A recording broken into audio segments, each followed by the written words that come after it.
Sri Lanka is a scenic and beautiful holiday destination that is perfect to visit with your parents or family.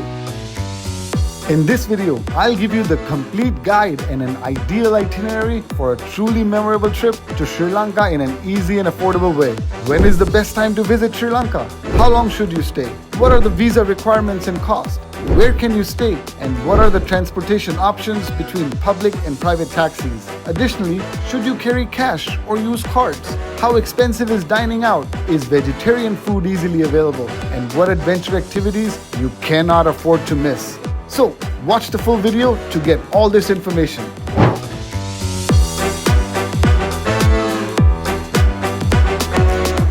When I decided to visit Sri Lanka with my parents, I was excited to explore this hidden gem that has recently been named one of the top destinations to visit in 2024. It has a violent past with the LTTE, insurgency, a struggling economy, bankruptcy, and now inflation.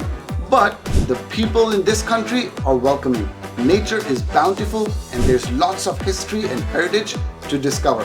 Why Sri Lanka is worth visiting? Did you know that Sri Lanka was called the Emerald of the Indian Ocean by the British?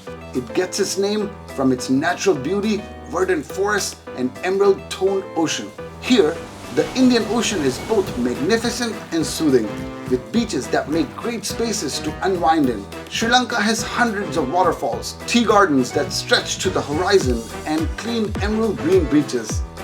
When to visit Sri Lanka? So what's the best time to visit Sri Lanka? And how long should you stay here? How do you get the visa? How much does it cost? We'll tell you everything right here. If you're planning to visit Sri Lanka, what should you keep in mind? The weather, of course. Sri Lanka's tropical climate can get pretty warm in summers.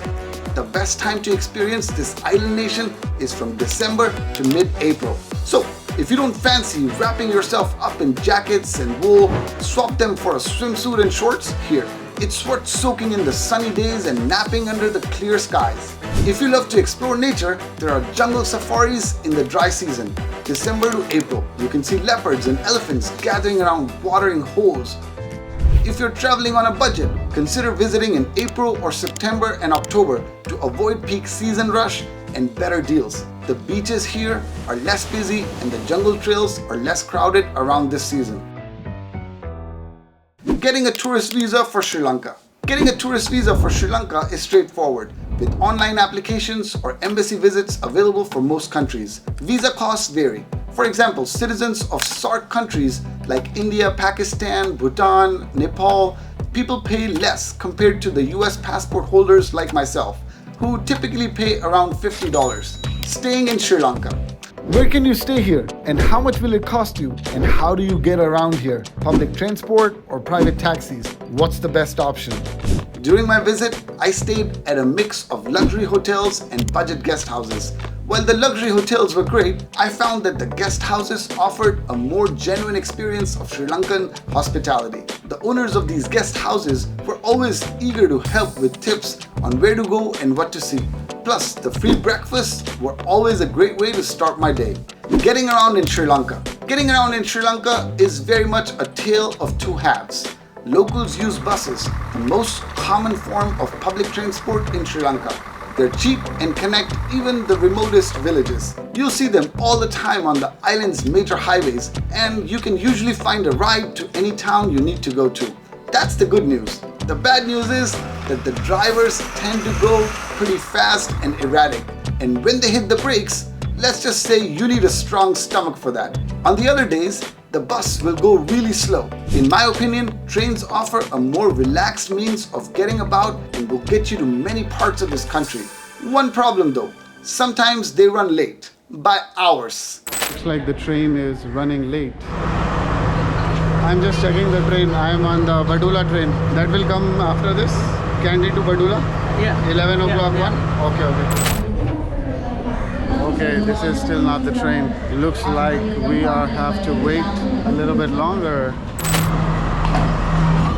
Finally, the train has arrived 4 hours late, but it's here now. Still, it's worth taking the train ride from Kandy to Ella, since it is the world's most beautiful train ride after all. If you prefer to travel at your convenience, you can drive around in rental cars. Sri Lanka has good roads and well-maintained highways which make driving a sheer pleasure. A drive on the Southern Expressway took me from Galle to Colombo in just 2 hours, which would typically be 4.5 hours journey via the older coastal roads. Those coastal roads though have scenic views and ocean-scented air and really smooth ride also. This one felt great. Sometimes the journey is the destination, like this relaxing drive felt for me. Currency. While getting a visa and getting into Sri Lanka is not difficult, do you need to carry cash here? Or do you use a card? And how expensive is it to eat out here? What about vegetarian food? We'll tell you. Holidays in Sri Lanka don't cost a lot. The exchange rate fluctuates around 320 rupees per dollar, with local markets in Colombo offering better rates than even banks. Cash is essential for most transactions, including tuk-tuk rides and street food, but smaller banknotes are preferred as change can be limited. Make sure to bring smaller banknotes because many sellers won't have change for big bills like the 1,000 or the 5,000 rupee notes. Credit and debit cards are not widely accepted, with only larger shops and supermarkets typically accommodating them, mainly Visa and MasterCard. You'll also need cash if you're planning on visiting Udawalawa or Yalanationalpark because they don't accept dollars or credit cards. Food. I love to try new dishes and cuisines when I travel, so to me, the food at the destination is a big attraction, and Sri Lanka proved to be a foodie's paradise. From street markets to plush restaurants, you will find a variety of seafood and local cuisines at affordable prices. My personal favorite was kottu roti. Kottu roti is to Sri Lankans what hamburgers are to Americans. It's made with a flatbread, veggies, oil, spices, and either egg, chicken, or cheese. As you walk around town, you'll hear chefs making kottu roti with the clink and clutter of rapid cooking. We tried it a few times and every chef had their own twist, but it's not exactly diet food. While rice and curry are staple foods here and are found everywhere, it's the local cuisines that are tastier. Seriously, whether I ate at a train station canteen, a roadside food stall, an expensive hotel, or a local restaurant, everything was delicious. Food in Sri Lanka is pretty affordable, especially if you stick to budget restaurants where you can get a meal for as little as $2 to $5 per person. Mid-range restaurants offer more variety and typically cost between $10 to $20 per person. Despite being a small country, Sri Lanka has good variety of food, but it does depend on where you go. I've done a food tour of Sri Lanka and you can watch my video to learn more about it. Activities to do. Sri Lanka might be a small country, but it offers a million activities to do. In Colombo, you can take a tuktuk tour of Sri Lanka's capital or visit the Lotustower to visit Colombo from 1,000 feet above the ground. If you want to explore more, take Kandy to Ella train, which costs around $12 and takes you through luscious tea plantations, stunning landscapes, and beautiful waterfalls.